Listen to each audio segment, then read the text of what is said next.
హాస్టల్లోకి వెళ్ళి ఆ ఫుడ్, ఆ పిల్లల సమస్యలు, వాళ్ళతో పాటు తిని, వాళ్ళతో పాటు స్టే చేసి, వాళ్ళతో పాటు ఆ నైట్ అంతా అంటే వాళ్ళతో పాటు ఉండి ఎన్ని సమస్యలు అసలు ఎట్లా వచ్చింది తమ్మి? ఎట్లా నీకు ఈ ఐడియా ఎట్లా తాటింది?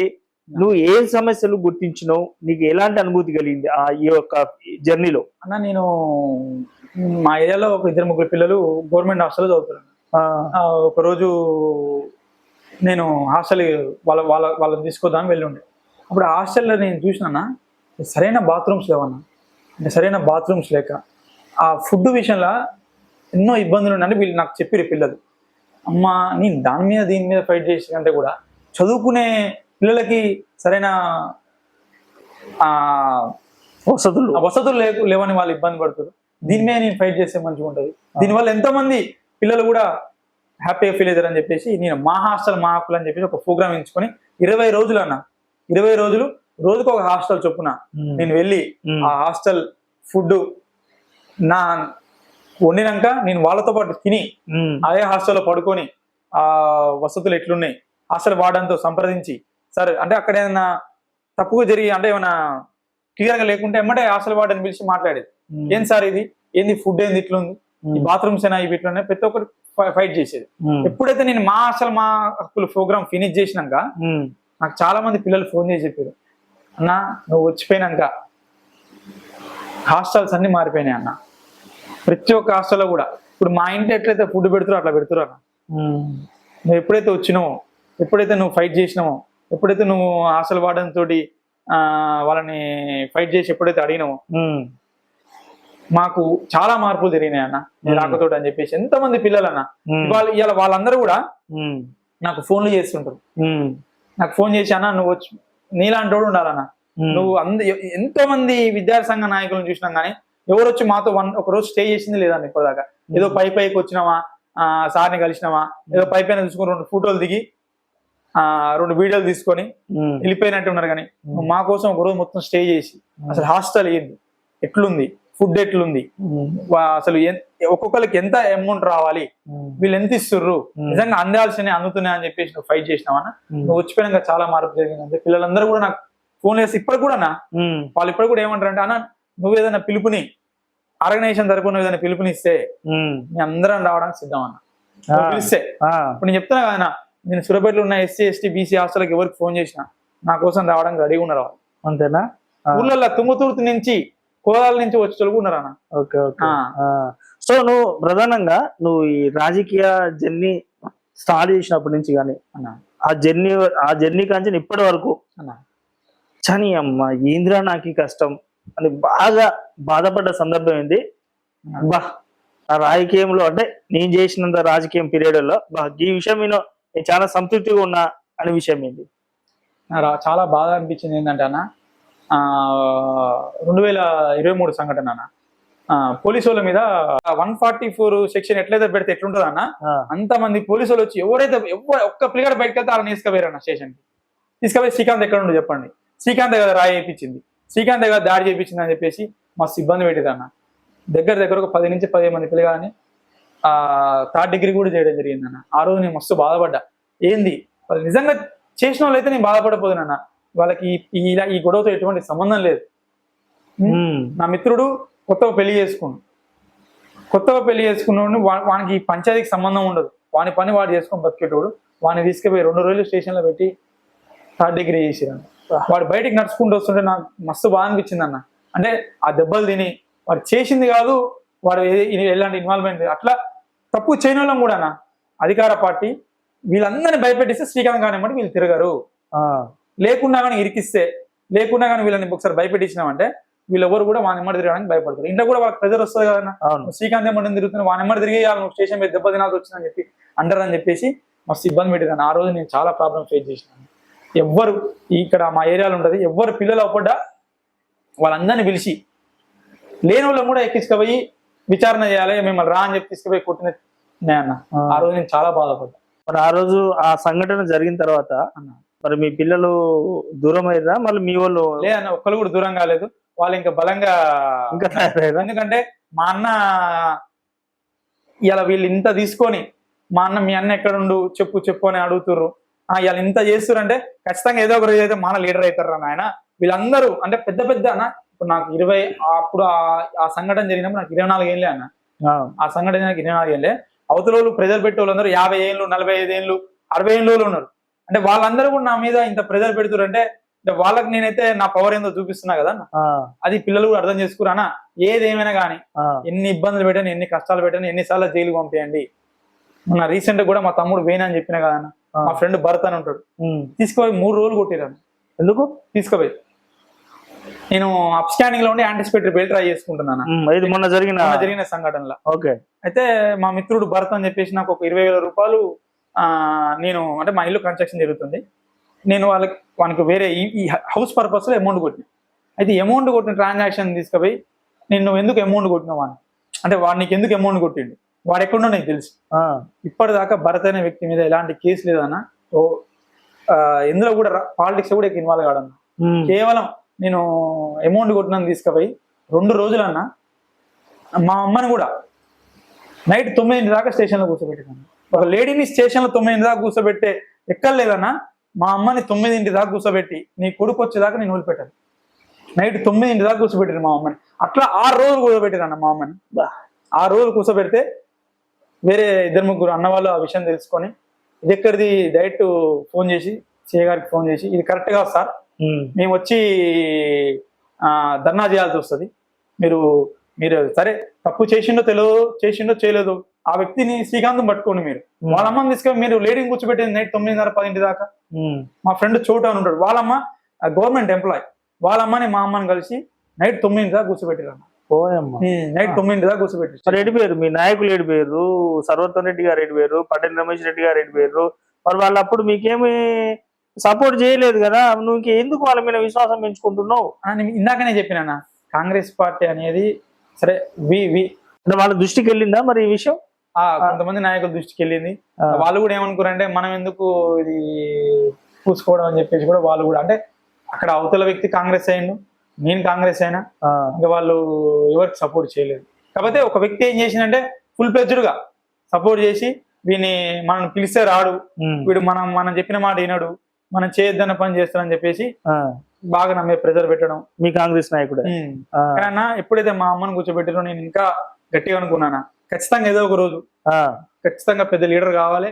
ఇలా ఎవరెవరైతే మా అమ్మని అన్న ఒక లేడీని కూర్చోబెట్టినా ఎంత తప్ప మీకు కూడా తెలుసా? అవును, లేడీని ఒక స్టేషన్ అది మీరే ఒకళ్ళు పోయి చెప్పేటోళ్ళు, మీ ఇంట్లోనే తీసుకుపోయి కూర్చోబెడితే ఏది అంటే అప్పుడు ఏం చేసిరంటే అన్న శ్రీకాంత్ని తీసుకురావాలి, ఎట్లయినా చేసి వాడిని రిమైండ్ చేయాలి. వాని మీద హౌస్ మీద సిఏ గారు అన్నాడట మా అమ్మని పిలిచి, రౌడీ షీట్ ఓపెన్ చేస్తాను నీ కొడుకు రాకుంటే, రాజకీయానికి పనికి రాకుండా చేస్తామని చెప్పి కూడా బెదిరించారు. ఎన్నో చాలా చాలా బెదిరించారు. మా నాన్నని తీసుకుపోయి కూడా మా నాన్నని మీ కొడుకు వచ్చేదాకా అంటే నేను అప్ స్కానింగ్ లో యాంటిసిపేటరీ బెయిల్ ట్రై చేసుకున్నప్పుడు టైం పడుతుంది కదా, ఈ టైం మొత్తం కూడా మా అమ్మని మా నాన్న చాలా ఇబ్బందులు పెట్టాను. ఎంతో ఫేస్ చేసారు వాళ్ళు కూడా. ఇంకా నేను అప్పుడే ఫిక్స్ అయినా ఇంకా గట్టిగా చేయాలి. అంటే ఏ విషయంలో గట్టిగా చేయాలంటే చేయని తప్పు కూడా ఇంత ఇబ్బందులు పెడుతున్నాను. నిజంగా నేను చేస్తే లొంగిపోవడం నాకేం భయం కాదు, నాకు స్టేషన్ కొత్తగా కాదు నాకు. ధర్నాలు చేసినప్పుడు ఇదే కొత్త బస్ స్టాండ్ దగ్గర నరేంద్ర మోడీ గారు దిష్టిబొమ్మలు పెట్టినప్పుడు, ఇంకో వేరే చాలా ధర్నాలు చేసినప్పుడు నన్ను తీసుకుపోయి 2-3 రోజులు కూర్చోబెట్టినలు ఉన్నాయి, ముందర సరస్సులు చేసినవి ఉన్నాయి. కానీ అంత బాధపడ్డాను. మా అమ్మకి ఏ రోజు కూడా స్టేషన్ పోవడం తెలియదు, స్టేషన్ మెట్టెక్కడం తెలియదు. మా నాన్న కానీ స్టేషన్ మెట్టెక్కడం తెలియదు. వాళ్ళిద్దరిని స్టేషన్ మెట్టు 1 నెల రోజులు తిప్పారు. నేను కేసులంగా వచ్చినాక కూడా మన ఎలక్షన్ జరుగుతున్నప్పుడు కూడా ఒక పెద్ద నాయకుడు ఫోన్ చేసి వాడు ఎట్లా వచ్చిండు, మనకి ఎట్లా బెయిల్ వచ్చింది, వాడు ఎలక్షన్ లో తీసుకొచ్చాను, స్టేషన్ లో కూర్చోబెట్టిన వాడిని. మీ లీడరే?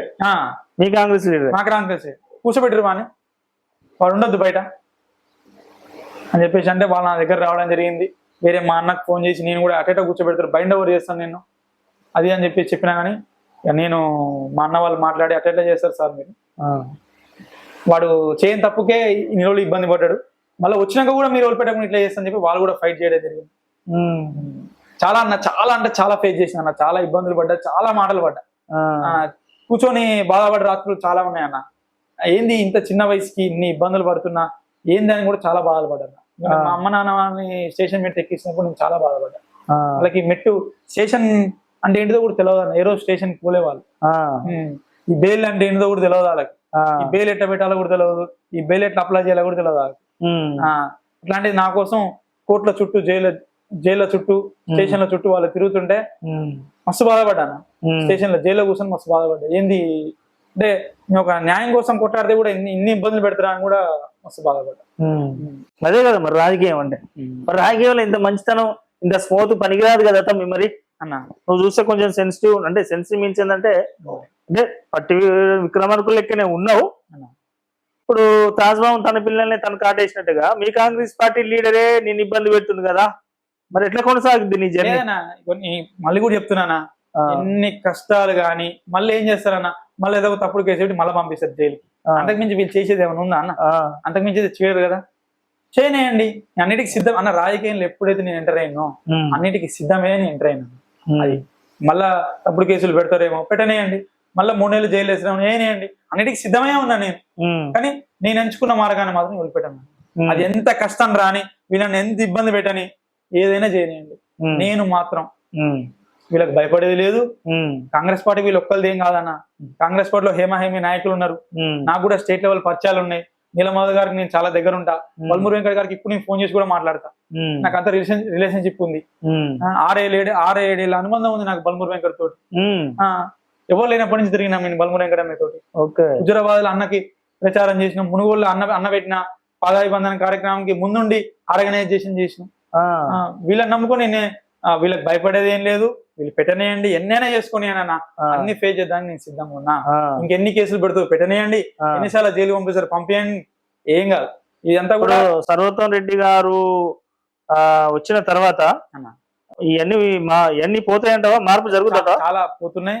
ఆల్రెడీ కొంతమంది నాయకులు విసరగా చదువుకుంటూనే ఉన్నారు. ఆల్రెడీ చాలా మార్పులు వచ్చినాయి అన్న. అంతేనా? చదువుకుంటూనే ఉన్నారు ఆల్రెడీ. చాలా మార్పులు వచ్చి నమ్మకం ఉందన్న నాకు. సర్వోత్తమ్ రెడ్డి గారి మీద ఖచ్చితంగా నమ్మకం ఉంది. ఆయన ఇట్లాంటి వ్యక్తి కాదు, ఇట్లాంటి చిల్లర రాజకీయాన్ని ప్రోత్సహించాడు. ఏదైనా హుంద రాజకీయం చేస్తాడని నాకు బాగా నమ్మకం ఉందన్న. ఈ యొక్క రాజకీయ జర్నీలో అన్న ఇట్లనే పోతున్నావు అన్న. చూసుకుంటే మెయిన్ ముఖ్యంగా విద్యార్థుల గురించి బాగా ఫైట్ చేస్తున్నావు. సో ఎట్లా ఉంది నీకు విద్యార్థుల కాంచి ఎలాంటి సపోర్ట్ ఉంది? చెప్పినా కదా, నాకు వాళ్ళందరూ కూడా నాకు చాలా సపోర్ట్ అన్న. నువ్వు మా కోసం ఫైట్ చేసినావు, నేను సపోర్ట్ చేసి అడ్మిషన్ ఇప్పించిన వాళ్ళు ఇప్పుడు డిగ్రీ కంప్లీట్ చేసి కూడా వెళ్ళిపోయారు అన్న. అంటే వాళ్ళు అన్న ఆ రోజు నీ వల్లనే మేము చదువుకున్నావు అన్న. నువ్వు ఫీజు విషయంలో మాట్లాడినావు, సపోర్ట్ చేసినావు. కొంతమందికి 2-3 పిల్లలకు కూడా ల్యాప్టాప్, బీటెక్ చేసేప్పుడు ల్యాప్టాప్ ఇంపార్టెంట్, కొనుక్కోలేని పరిస్థితులు ఉన్నా కానీ ఇట్లా నాకు తెలిసిన స్పాన్సర్ల ద్వారా, తెలిసిన అన్న వాళ్ళ ద్వారా కూడా రిక్వెస్ట్ చేసి వాళ్ళకి ల్యాప్టాప్లు 2-3 కొనేయడం జరిగింది. సూపర్. ఇంకోటి మన అంబేద్కర్ జయంతి రోజు నేను అంబేద్కర్ గురించి ఎస్ఏ రైటింగ్ ఎగ్జామ్ పెట్టేసి ఫస్ట్ ప్రైజ్ కి 10,000, సెకండ్ ప్రైజ్ కి 7,000, సూపర్, థర్డ్ ప్రైజ్ కి 5,000 ఇచ్చి, అంటే కొన్ని లేడీస్ వరకు, అంటే ఆడబిడ్డలకు పెట్టి వాళ్ళకి చదువుకోవడానికి ఉపయోగపడితే అమౌంట్ అని కూడా స్పాన్సర్ ద్వారా ఇట్లాంటి చాలా చేసినాను.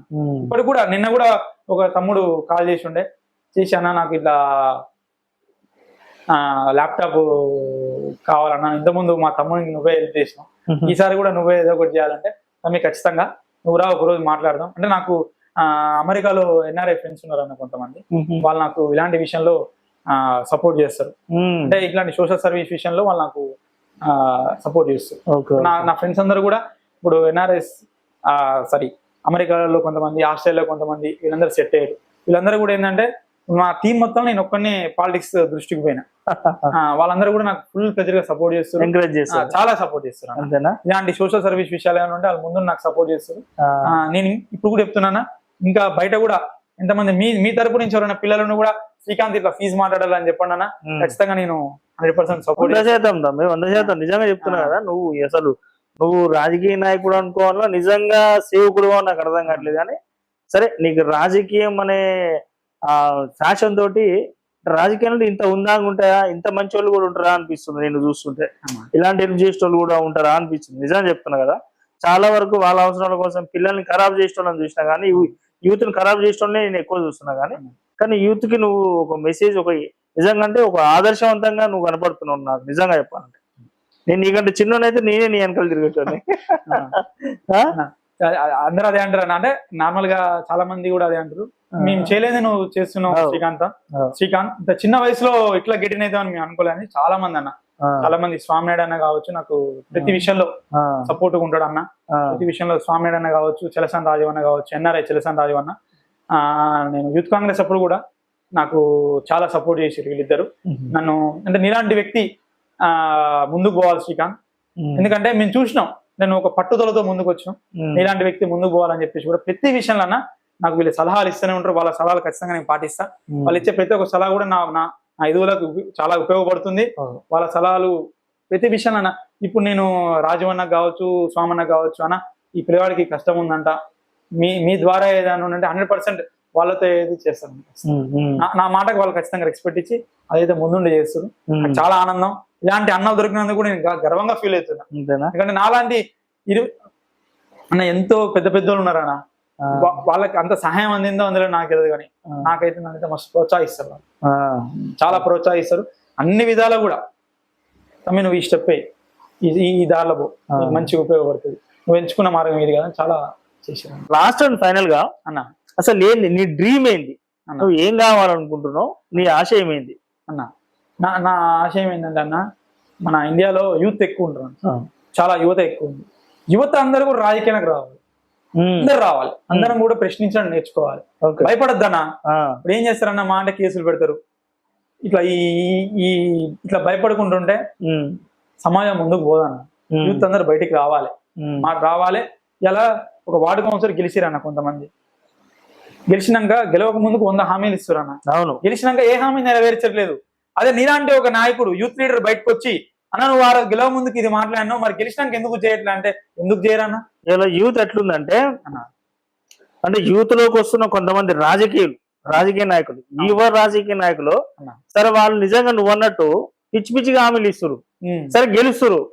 ఇక గెలిచిన తర్వాత ఇక వాళ్ళ ఓవర్ యాక్షన్, వాళ్ళ రీల్స్, నీ అమ్మ వాళ్ళ కథ, వెనకాల బైక్ ర్యాలీలు పెట్టించుకొని ముంగలంగా ఒక సెల్ ఫోన్ వీడియోలు తీసుడు, ఇంతింతప్పుడు గజమాలలో వేయించుకున్నాడు, ఇవన్నీ క్రియేటివిటీ. ఇది కాదు కదా, ఇది కాదు నీ లెక్క సేవ.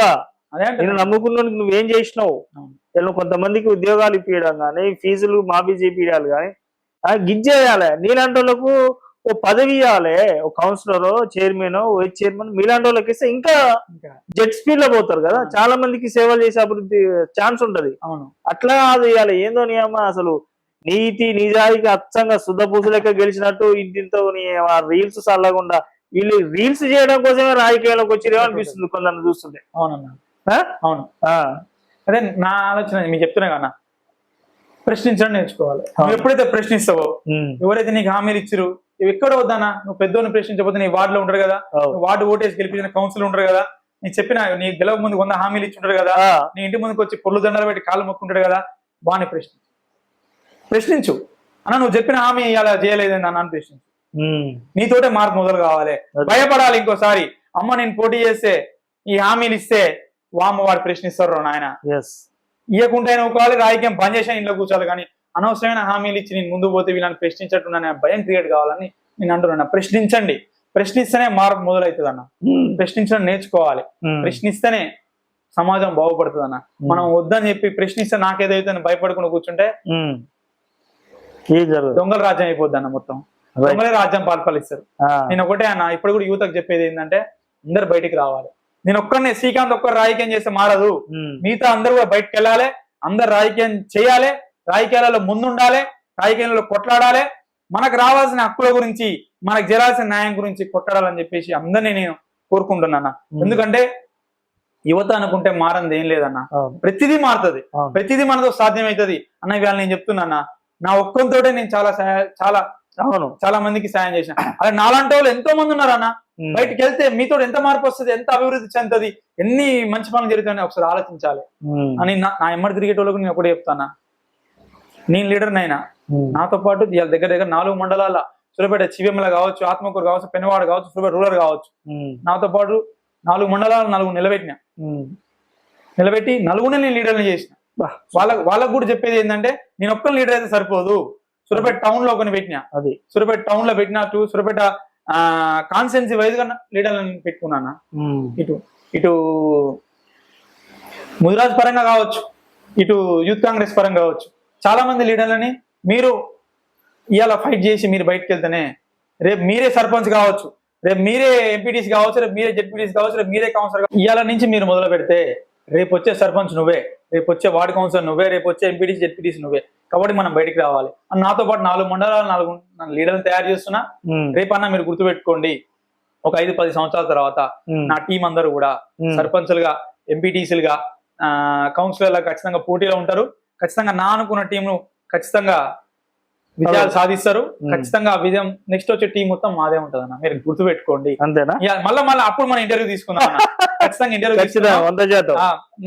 నా ఎమ్మడి తిరిగే పిల్లలలో సగం మంది కౌన్సిలర్ అవుతారు, ఎంపీటీసీలు అవుతారు. ఈసారి కూడా కంటెస్ట్ చేసిరండి కొంతమంది. ఆల్రెడీ ఆత్మకూరులో కొంతమంది మహేష్ అని ఉన్నాడు, ఇప్పుడు ఎంపీటీసీ చేస్తా అని చెప్పి, అంటే నేను నిలబెట్టిన యూత్ కాంగ్రెస్ టీం వ్యక్తి మొన్న వచ్చిండు, కలిసిపోయిండు. అన్న ఈసారి ఎంపీటీసీకి పోటీ చేద్దాం అనుకుంటే ఖచ్చితంగా చేయాలి, ఇలాంటి వాళ్ళే చేయాలి, యూత్ రావాలి. నీలాంటి వాడు వస్తేనే ఇప్పుడు ఆ వ్యక్తికి కూడా ఏంటంటే సమాజం మీద అవగాహన ఉంది, ప్రశ్నించే గుణం ఉంది. కాబట్టి నీలాంటి వాడు రావాలని చెప్పేసి నన్ను కలిసిపోయిండు. ఖచ్చితంగా నీ గురించి ఫైట్ చేద్దాం కూడా మేము అందరం రెడీ, మనం కూడా ఫైట్ చేద్దాం, నీకు టికెట్ రావాలని చెప్పి మేము కోరుకుంటున్నాం కూడా చెప్పడం జరిగింది. ఖచ్చితంగా నేనైతే యువత ముందుకు రావాలి, యువత పోటీ చేయాలని కోరుకుంటాను. సో యువతకు అవకాశాలు రావాలి. Okay, so last and final గా అన్న జాగ్రత్త విను అన్న, ఆలోచించుకో అన్న, ఆలోచించుకొని సమాధానం చెప్పు అన్న. కాంగ్రెస్ పార్టీలోనే ఉంటావా? భవిష్యత్తులో చాలా పార్టీలు రావచ్చు, ఉన్న పార్టీలు ఉండొచ్చు. అవును, మంచి మంచి మంచి ఫిగర్, అంటే డబ్బులు ఫిగర్ అంటే వేరే కాదు, డబ్బు ఫిగర్ కానీ చెప్పడం కానీ, పదవుల పరంగా పెద్ద పెద్ద ఆఫర్లు ఇచ్చినా కానీ పార్టీ మారే, భవిష్యత్తులో పార్టీ మారే ఛాన్స్ ఉండొచ్చు అంటవా? కట్టెగాలే వరకు కాంగ్రెస్ లోనే ఉంటాడు నమ్మొచ్చా? లేదన్నా, అసలు మారేది ఏం లేదు. మీరు అన్న కట్టెకాలే దగ్గర కాంగ్రెస్ లోనే ఉంటా, మారేది అయితే లేదు. ఎందుకంటే నాదొక సిద్ధాంతంతో ముందుకు పోతుంది. పెద్ద పెద్ద ఎమ్మెల్యేలు మంత్రులే మారుతున్నారు అన్న. నేనేమంటున్నా అంటే వాళ్ళందరికీ ఒక సిద్ధాంతం ఉండకపోవచ్చు, నేను ఒక సిద్ధాంతం. నీ పార్టీ వల్ల నీ మీద కేసులు పెడుతున్నారు, ఉండన్నా ఫేస్ చేద్దానికి నేను సిద్ధంగా ఉన్నా. ఇంకెన్ని కేసులు పెట్టినా ఫేస్ చేయడానికి సిద్ధంగా ఉన్నా. వాళ్ళు పెట్టేయన్ని తప్పుడు కేసులే కదా. కాంగ్రెస్ పార్టీ తప్ప వేరే పార్టీ పోనంట, వేరే పార్టీకి పోనన్నా. సిద్ధమైన నేను ఒక సిద్ధాంతంతో ముందుకు పోతున్నా. నన్ను నమ్ముకున్న వాళ్ళకి న్యాయం చేయాలనుకుంటున్నా, నమ్ముకొని తిరిగిన పిల్లలందరికీ న్యాయం చేయాలి. ఏదో ఒక రోజు నమ్ముకొని తిరిగిన పిల్లలందరినీ కూడా ఒక మంచి పొజిషన్ లో చూడాలి, వాళ్ళకి ఏదో ఒక ఉపాధి కలిగించాలని ఆశతో ముందుకు పోతున్నా. సిద్ధాంతం పార్టీలు మారితే నాకు పైసలు వస్తాయన్న. ఇప్పుడు పార్టీలు మారితే 5 లక్షలు ఇస్తాడు, 10 లక్షలు ఇస్తాడు, 20 లక్షలు ఇస్తాడు. అవి తీసుకుని ఇంట్లో కూర్చుని నన్ను నమ్ముకొని తిరిగినోడు ఏం కావాలని అనక, ఇంకొకరికి ఆశ కలుగుతుంది అన్న రాజకీయం జరగాలని. నేను ఒకటే అనుకున్నా, పైసలు తీసుకొని రాజకీయం చేయదలుచుకుంటే మన జరిగిన ఎమ్మెల్యే ఎలక్షన్కి నాకు పైసలు వచ్చు, హాయిగా నేను కూడా కారు కొనుక్కున్నాను, హాయిగా చోటపు రాజకీయాలు చేసుకుని కారులో తిరుగుతున్నాను. కానీ ఆ రాజకీయాన్ని నేను ప్రోత్సహించదలుచుకోలేదు. నన్ను చూసి అబ్బా అన్న లెక్క నేను కూడా రాజకీయం చేయాలి, నేను కూడా ముందడుగు వేయాలి, రేపు నేను కూడా అన్న లెక్క కావాలనే ఆలోచన క్లియర్ కావాలనే ఉద్దేశంతో నేను పైసలకు కానీ ఏ రోజు కూడా ఎవరి దగ్గర పోయి చేయి జాపిన దాఖలాలు లేవన్న రాజవేణ శ్రీ. మీరు కనుక్కోండి, కనుక్కున్నాక నాకు ఫోన్ చేయండి అన్న.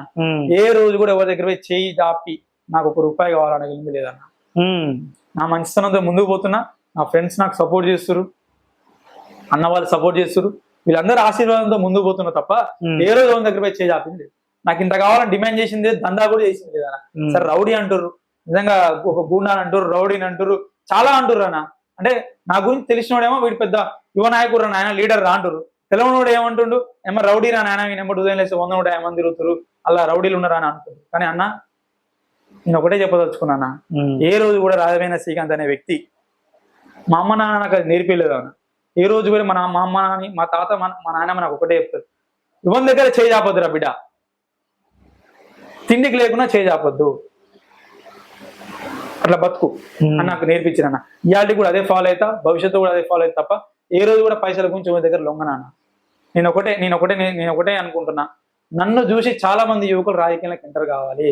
ఇలా 26 ఏళ్ళ మీరే అంటారు ఇంత చిన్న వయసులో ఫస్ట్ ఇంటర్వ్యూ చేయడం అని. నిజం, ఇట్లా రేపు నా ఇంటర్వ్యూ తోటి రేపు మీకు 100 ఇంటర్వ్యూలు రావాలన్న. నేను ఇలాంటి అసలు మీలాంటి యువకుల్ని ఇంటర్వ్యూ చేయాలంటే నాకు మజా వస్తుంది. మజా మీన్స్ ఏంటంటే మీలాంటి వాళ్ళు ఇంత చిన్న ఏజ్ ఇందాక చెప్పిన యూత్ అంటే తాగడాలు, తిరగడాలు, గంజాలు కొట్టడాలు, పేకాడాలు, అమ్మాయిలకు సైడ్ కొట్టడాలు, తల్లిదండ్రులు కూడా పీడిచ్చి డబ్బులు వసూలు చేసుకోవడాలు, ఇలాంటివి సైడ్ ట్రాక్ లో పోతున్న యువకుల్ని చూస్తున్నా కానీ నీలాంటి వాళ్ళని చూడడం చాలా సంతోషం. నువ్వు అన్నట్టు నీలాంటి వాళ్ళు ఎంత మంది బయటకు వస్తే నా కేస్ మైక్ ఛానల్ ఇంటర్వ్యూ చేయడానికి సిద్ధం. ఖచ్చితంగా వస్తారన్నా. ఇప్పుడు మీరు చూసారు కదా 100% చాలా మంది ఉన్నారు బయటకు వస్తారు 100% నేను ఎంకరేజ్ చేస్తా అన్న. చాలా మంది ఉన్నారు బయటకు వస్తారు. మీరు చేసే ప్రతి మంచి నా ఛానల్ ద్వారా ఖచ్చితంగా ఇస్తా, ప్రజలకు చూపిస్తా. థ్యాంక్ యూ అన్న. 100% చాలా థ్యాంక్ యూ అన్న. ఖచ్చితంగా మీరు ఇంకా చూస్తారు. భవిష్యత్తు రాజకీయాలు కూడా యువత చేతుల్లోనే ఉంటది. అవును, ఖచ్చితంగా ముందుకు మేము పోతాం 100% అన్న. నేను ఒకటే చెప్తున్నా, మళ్ళీ మళ్ళీ చెప్తున్నా, ప్రశ్నించడం నేర్చుకోండి. ప్రశ్నించడం నేర్చుకున్న రోజే సమాజం మారుతుంది. సూపర్, రైట్ తమ్మి శ్రీకాంత్ అన్న. Thank you so much. Thank you so much. All the very best your political career.